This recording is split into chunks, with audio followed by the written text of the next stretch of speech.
So good afternoon, everybody. Many of you have just been in the strategy session, integrated strategy session we had in here. We may have one or two from transformation, but you will have heard one of the words that came up in our last session several times was collaboration.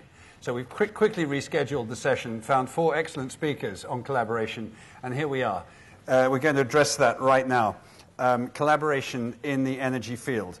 Of course, just to put some context, I mean, collaboration is the big thing across all our work and all fields, whether we call it partnerships, alliances, co-creation, co-petition, whatever, kiss and punch, as they used to call it in the company I worked in. But, everything is... That was Martin Sorrell, by the way, in case anybody wonders. But everything is connected, and what we've been hearing is that we can't do this alone. And so what we're going to do is look at some of the different examples of collaboration or partnerships inside and outside the organization. And we're going to have 3 or 4 examples here from the platform, and then maybe we'll have time for we will definitely have time for a good Q&A. So to get straight into what we're going to do, if you're all happy and in the right place, if anybody wants to leave and go next door, you're very welcome to. No? Good. So we're going to start with Richard Tarberton from BT, who's Director of Energy and Carbon at BT, and a long-time friend of Green Monday. And he's going to talk about internal collaboration, which is clearly a big area, and look at that. Then we're going to pass to Nandini Basatakur from O-Power, she's Senior Vice President, Managing Director, EMEA, and she's going to talk about customers, and she's going to talk about smart grid and a number of other things, I believe. And then we're going to have a double act, really, from Rick Battesi and Clay Nessler. Rick is Global Head of Corporate Real Estate and Service at Deutsche Bank, and Clay, who some of us heard from this morning, is VP Global Energy and Sustainability at Johnson Controls. And they're going to talk about partnership win-win, in the business-to-business sense. So we're going to have an internal one, a customer one, and a partner one outside. And if you can think of some more, we'll talk of that in the Q&A. So with no more ado, let's invite Richard to the platform.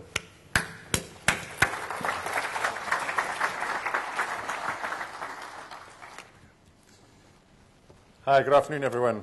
I don't have any slides, but I'll be making some clear, quick points around how to execute a strategy and how important it is to collaborate with people across the organization around that execution. So it may be a bit counter to the subject of this whole conference today, which is focused more on strategy. But actually, I think most of the success in delivering carbon reduction and energy reduction is less about strategy and more about execution. And it's the same in business as a whole, and our CEO pushes this point a lot with us across the whole organization to say it's 1/10 strategy, 9/10 execution. So I'm going to talk a bit about our strategy for execution in the energy space and share with you what we've been doing in BT. A bit about BT, we use a lot of energy. £250 million a year is our rough energy cost. Almost 1% of UK total energy generation comes to BT. We have about 8,000 buildings. And we have a big commitment to reduce our energy and carbon footprint. To reduce our carbon footprint, our target is 80% by 2016 in the UK, and to reduce our carbon intensity by 80% by 2020 globally. So to achieve that strategy, we've been looking at how we can reduce energy, basically in 3 areas: our office estate, our data centers, and our networks. And simplifying it down to measuring and holding people accountable to driving energy reduction in those 3 areas is what's been the key to our success track record. And just about the track record, so over the last 3 years, we've reduced our energy consumption year on year. We're the only major telco to have that kind of track record in a marketplace where we're experiencing increasing demand for more and more energy usage, with broadband and greater bandwidth of data needing to be transmitted across the UK and globally. We've got an ever-increasing requirement for more and more energy. In the face of that, we've been able to reduce our consumption year on year, and that's about a £51 million saving for BT so far. I was fortunate enough to work with somebody called Don Harrison. He's an expert in execution based out of the US, runs an organization out there called IMA, and he's got a methodology that he's been helping businesses implement called Accelerating Implementation Methodology. It's AIM, A-I-M. And this was a methodology which he was helping BT to roll out across our operation, all about creating operational excellence in how we deliver service to our customers. So in the energy space, what we did was see this as an opportunity to use that expertise, use that common narrative and common language to build a sponsorship model across the company to drive change.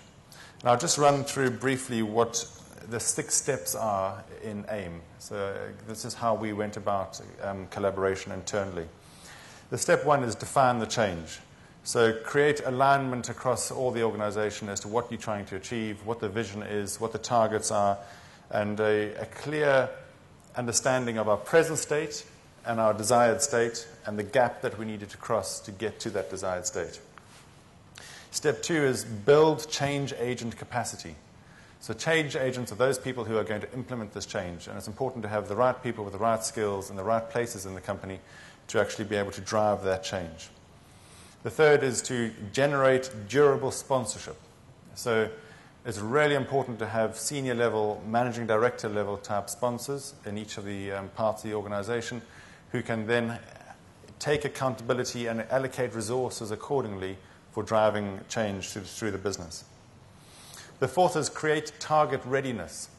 So this is about how do you tackle resistance to change? Who are your targets that you need to focus in on across the organization who basically don't want to reduce energy? It's either unimportant to them or actually it's going to be detrimental to them. So for example, for us, if I'm going into a telephone exchange wanting to switch off air conditioning, that's going to be detrimental to the guys who want to make sure that the equipment is maintained as cold as possible so it doesn't fail.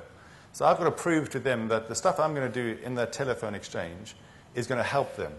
It's going to give them better control of their equipment. We're going to use less energy, but at the same time it's going to benefit them in their job. And they then change from being a resistor to this whole reduction plan to actually a contributor and an advocate for it. And you have to identify who those targets are and start working on them to turn them around into being advocates. The fifth is build a communication plan. And by this, it's twofold. One is communicating the vision and inspiring everyone to take action. But more important, I feel, is a communication plan around accountability. So what we do is every month I send out an email to about 200 people across the organization. It includes all our board directors and most managing directors across the company. In that email, I have a table of all the programs. We have about 15 high-level programs, and under those a whole lot of sub-ones, but we have about 15 programs. And I list against each program the managing director's name who is sponsoring that program and whether his program is red, amber, or green. That immediately creates visibility and commitment to a plan to deliver something that's going to be successful overall. And that's what I mean by communication. It's about communication of achievement and progress against a plan. And then the final point, the sixth point of the change strategy is about creating a reinforcement strategy. And this is where you need to make sure incentives, bonus plans, and any other unwritten rules in the company about why people do things are working in alignment to your execution plan. If they work against you in any way, then you're going to end up fighting against what is normally a much larger wave of activity happening across the rest of the organization. So those 6 steps, just to finally summarize: define the change, build agent capacity, generate durable sponsorship, create target readiness, build a communication plan, and create a reinforcement strategy, are how we've gone about executing change in BT. Thanks. Thank you, Richard.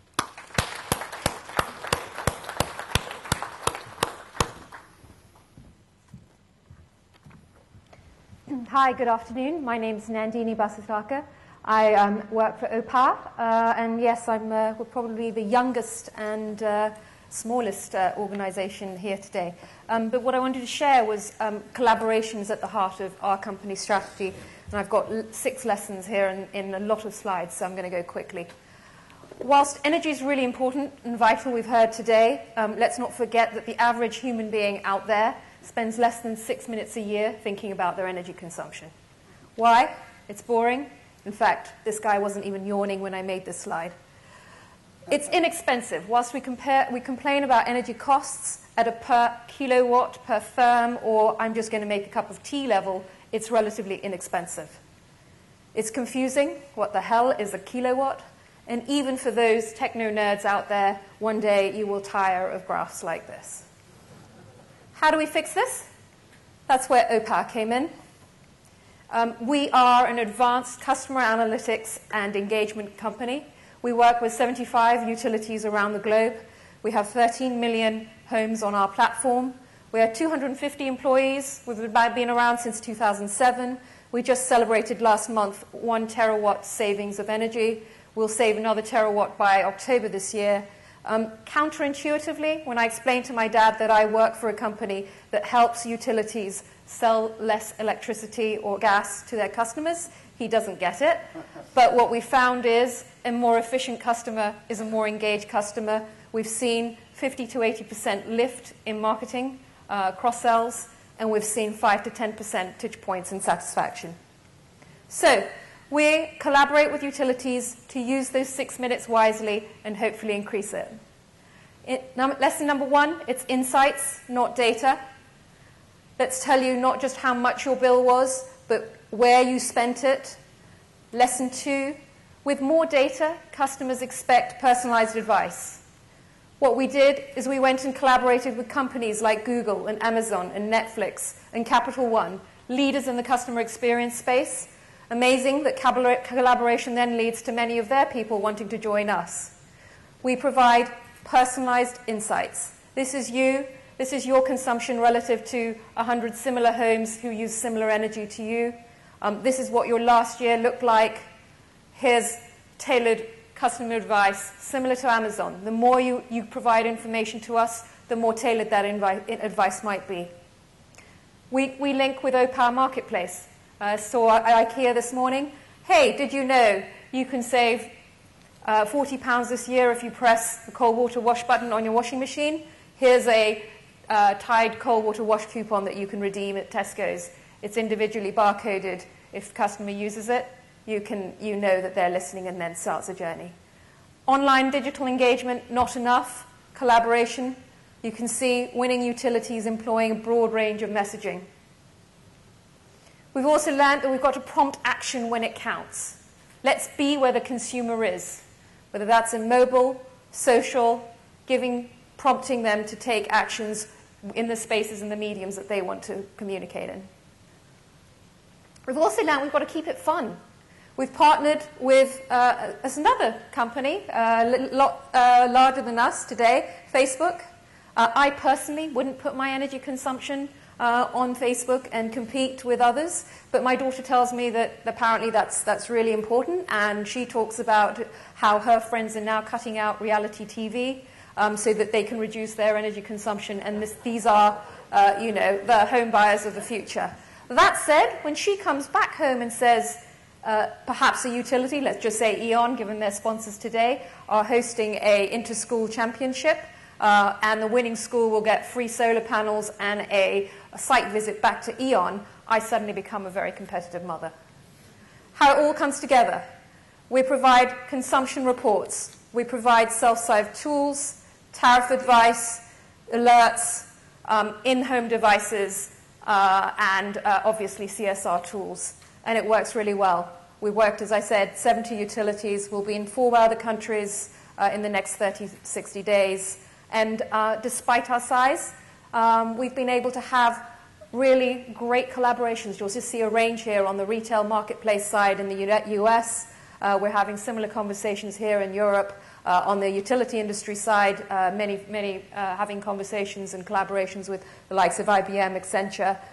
We're on the rewards and loyalty and gamification side, obviously with Facebook, Recycle Bank, and with Honeywell. So in closing, we certainly have an energy problem that we're all mindful of, and by collaborating we can solve it. I'm at nandini@opower.com, and I'd love to speak to any of you. Well done. Excellent.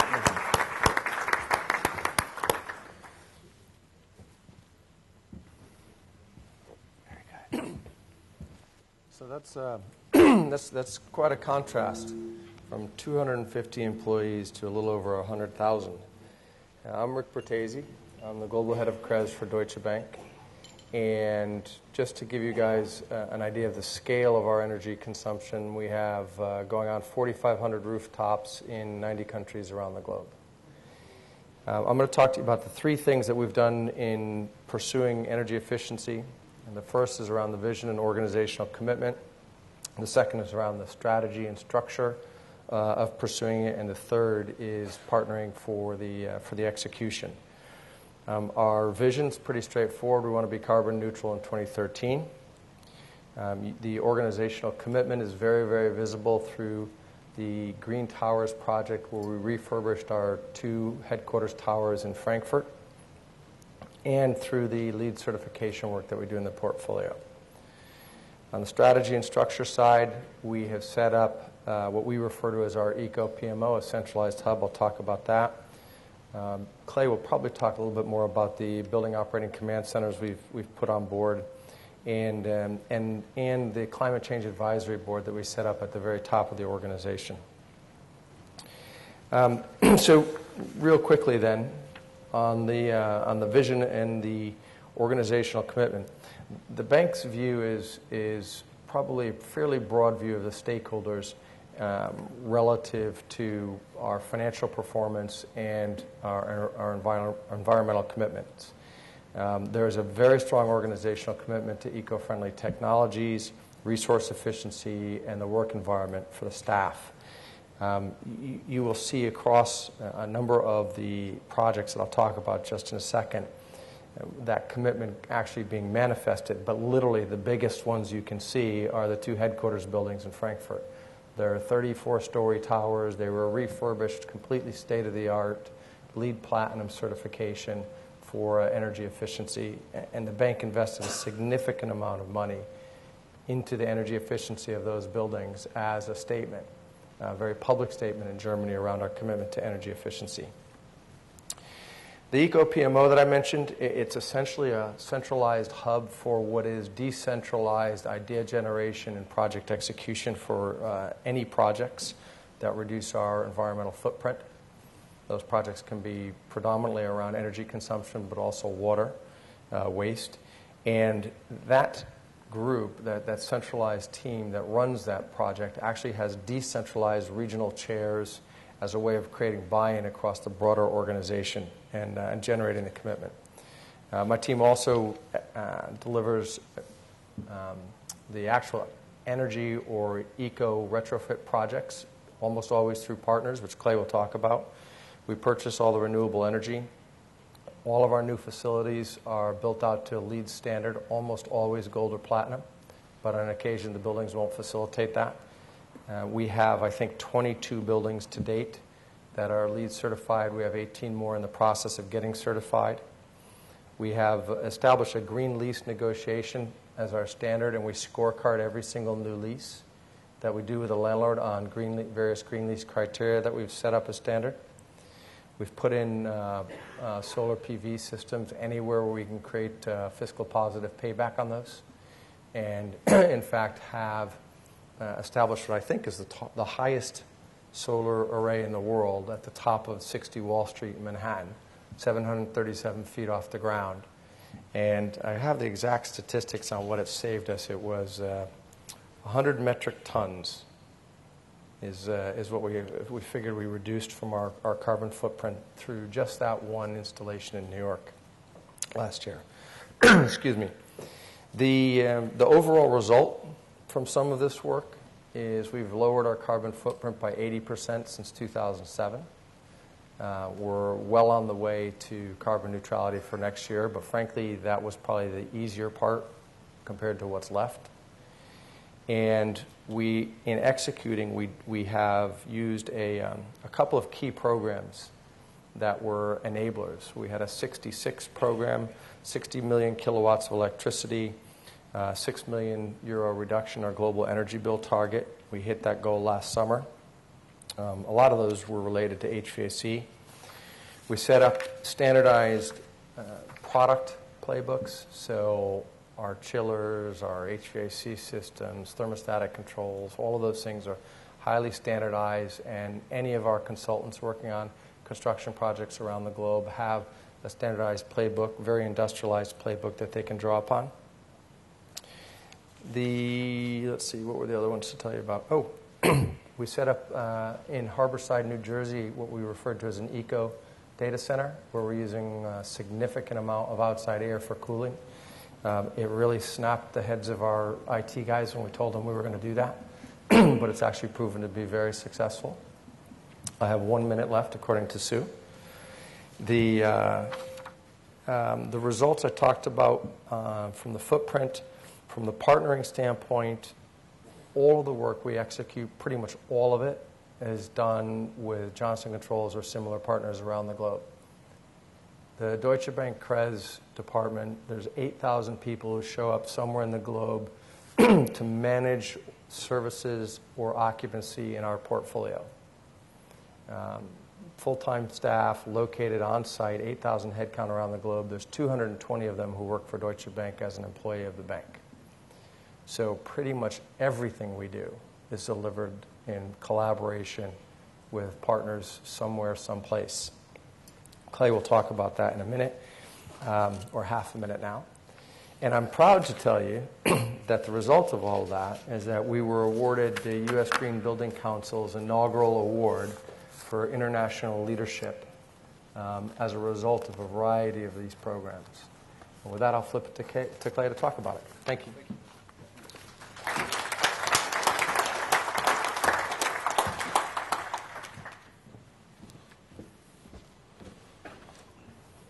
Thanks, Rick. Good afternoon, everybody.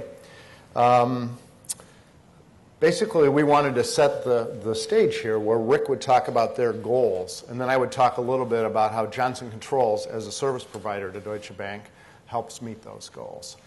And I want to focus on three particular areas. One is the area of project management, which we've already talked about, execution and the importance of that. Two was the area of technology, which Rick didn't talk a lot about, but which I'll jump in a little bit. Those of you who saw the earlier panel on integrated energy systems probably have a sense of the types of technology that we're piloting and plan to deploy across Deutsche Bank. And then finally, the area of reporting and communications. When Rick reminded me that we're about 18 months into our current contract with Deutsche Bank, and we are one of a number of service providers around the world. So obviously, we're interested in collaborating with our customer, our client, Deutsche Bank, but we also find ourselves collaborating with our competitors, those which we may have competed on in various regions of the world. So Deutsche Bank has really done a good job of putting in place this governance process, which would involve multiple service providers, which collectively have to work together to meet the needs of the client. And that's a little hard at first. A little more punching and a little less kissing, to use your terms. But after a while, you do realize that the common good and the needs of the client really outweigh everything else. With respect to project management, of course, a very strong focus on energy and water conservation.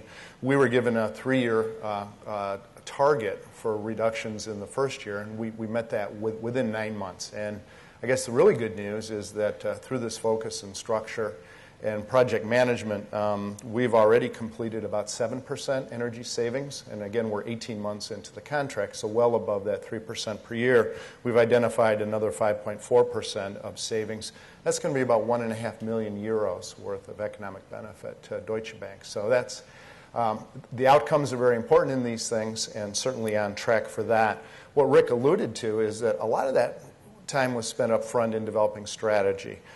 Regional energy strategies, roadmaps, doing audits of facilities for both energy and water, coordinating with the Building Operations Control Center, which is based in the UK, plans for further operations centers to provide that kind of remote monitoring. Data analysis, data collection is extremely important to be able to know whether we're winning or losing and the real impact of our efforts. And that is a real key initiative there. The green playbooks we have contributed to, which really standardize approaches for service, for maintenance, and for energy improvements.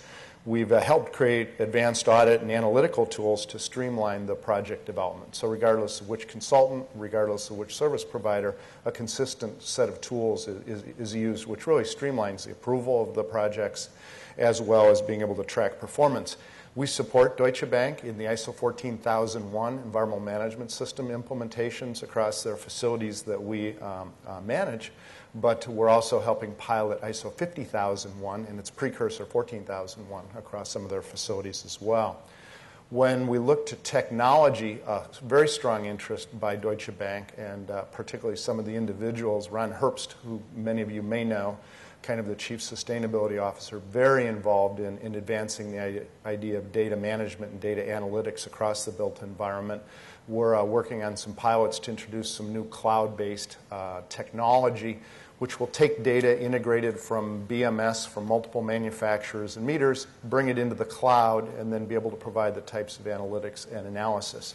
The things I think we're most interested in testing out is baselining of building energy performance, measurement and verification of savings in a very rigorous way, the types of investment grade measurement and verification that would be done as part of an ESCO project, but also being able to do it at a level which tracks not only major retrofit improvements, but also operational and maintenance savings over time.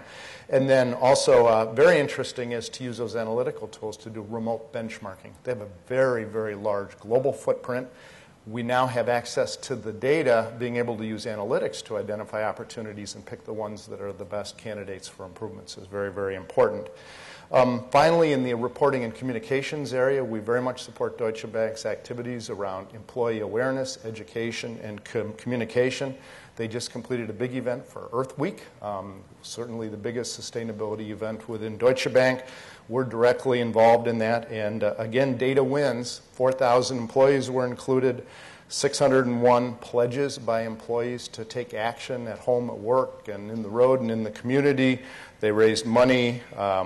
2,161 water-saving devices were distributed, and about 170 hours, volunteer hours. And that's the kind of thing where I think it really is a good collaboration. Our best practices, the things we do with our large organization and our other customers, we can bring to Deutsche Bank, and we learn collectively. So I would say our relationship is pretty mature from a collaboration standpoint. Definitely above kiss and punch. So I would say, Rick, what do you think? Are we at the hug and duck level, sort of? I don't think I want to go on record on that. So anyway, thank you very much. I'm looking forward to the panel. Thanks, Lee. Well done. Well done. Excellent. Well, we have a few minutes for questions. We've heard, so just think of some questions we had that we've heard about internal collaboration. Any questions on that? Collaboration with the end consumer, and collaboration with partners, suppliers, business to business. Any questions on any of those areas or others? Yes, the lady at the back there. Sorry, it's Cordula. Sorry, yeah, it's Cordula from BSF. Thanks for that very interesting presentation on what Deutsche Bank has been doing jointly with Johnson Controls. And let me say that, of course, I very much appreciate all the efforts that went into increasing the energy efficiency of your buildings. However, I would expect that the larger lever you have as Deutsche Bank would be more in your core business. And I would be interested in learning if you have any special projects, activities that have the idea of redirecting finance streams into investment for energy efficiency. I mean, we all know there is a large investment sum that's needed. And I would like to know if you are doing something in that direction. Personally, no, but because I run the occupancy for the bank, so I'm not involved in the financing side. I can anecdotally tell you that the bank is very heavily involved in providing financing for a number of alternate energy providers, and has looked and spent significant amount of energy, personal energy and people resources, looking at different ways to finance energy efficiency on a more efficient level at a bigger, larger scale level. There's still some barriers to entry in that space that the bank is trying to figure out how to solve that I don't think anybody has really cracked. And then the one thing that I can tell you that is pretty unique that we're doing is for all of the work that we do on our own footprint, we keep score. So Clay mentioned the measurement verification, the process methodologies, and we have all of our eco-efficiency projects audited at the end of the year, our footprint calculations audited at the year, full transparency on it. We've taken that methodology, automated it, and actually bundled it with some of the financing the bank does for green bond financing. And my team actually does the scorekeeping on the energy efficiency gain from the green bond funds that the bank fund manages on behalf of various investors. And investors are typically at this stage public sector, KFW, EIB, folks like that. So we're doing some pretty unique things in order to try and enable and demonstrate further that that green fund investment actually does deliver energy efficiency and footprint reductions. But this is still early days stuff. Okay. Thanks, Rick. Do we have any other questions from the floor? Yes, on the front row here. Hi there, Dave Morgan from E.ON. I also run collaborative networks at city scale, 10 cities in the UK. It's really a question for the panel. Do you believe that the greatest benefits of collaboration come from open source collaboration, a sharing of information, or are your collaborations closed loop? Is your Deutsche data available online? Is that confidential in data? And it's mindset, I think, probably more than specific data. So maybe if all the panel could answer that. Who'd like to? Richard? Yeah, I can go ahead. So I'm more in favour of open source, and I try to share as much information as I can within commercial limitations, obviously. So things like sharing how much we have agreed to pay within our energy contract is something I can't share because it's competitively sensitive and relies on negotiations with suppliers. But certainly in terms of how much energy we consume, how much we're reducing our energy consumption year on year, how much each of our programs have contributed to that energy consumption level reduction, I think is really key. We've had various collaborative discussions, joint meetings with the guys at Tesco's and BT, where we've had some of their team and my team come together, and we've shared information. And I think it's really useful and really valuable to be sharing that kind of information. Very good. Any more questions? Nandini, on the consumer side here, we've heard Paul Pullman talking about the problem of consumers not necessarily getting it. Those of us who was on the smart table 17, where we found the customer was the problem in the lunchtimes this year. We sort of thought that business to business and employees were easier than changing customer behaviour, and yet you seem to be making it work. What's the magic? I think it's partly what Clay and Rick were referring to, which is measurement and verification and actually looking at behavioral insights. And the fact that, you take something like loft insulation. Most utilities that we've worked with around the world want to offer some kind of price discount. So, they sort of say it costs £179 to insulate your loft. If you can get 3 neighbours to do it together, we'll give you a 25% discount. And if you get 5, we'll give you a 40. And there was no uptake because it's a real pain to empty your loft. Mm-hmm. And the 2 times you ever want to empty your loft is when you're buying a house or when you're renovating a house. So when we tested this with the appropriate populations, and we found that when we said, actually, we, the utility, are going to offer you a guy who's going to come in, it's going to cost you £60, but he's going to bring all your stuff down. You're going to say, keep, throw, charity, and while you do that, we'll insulate your loft. There was a 22% uptake. So, there's this whole kind of behavioral insights around, it's not just cost and it's not just environmental footprint. It's and behavioral it's not economics, right? It's behavioral economics. Right. And that's what we... BE rather than BS is what's been described as. Thank you. Well, look, we'll be taking a break in a moment. Collaboration actually is very much part of the agenda later on this evening because we've got, I think, free drinks in the bar at 6 o'clock. So collaborating with each other is going to be another part of, hopefully, of the program. But meanwhile, we're going to break now for half an hour for tea and coffee. You can still collaborate then. And then at 5 o'clock, back here, and we've got a very rich session on policy, and we'll see if it's a collaboration or a punch session. It's, the question on the table really is do we need to work differently with policy? Can we collaborate, or other issues? So that's 5 o'clock back here. 4 o'clock. What am I talking about? 4 o'clock back here, and 5 o'clock is the end. On continental time. I'm sorry. Okay, back here at 4 o'clock. Thank you.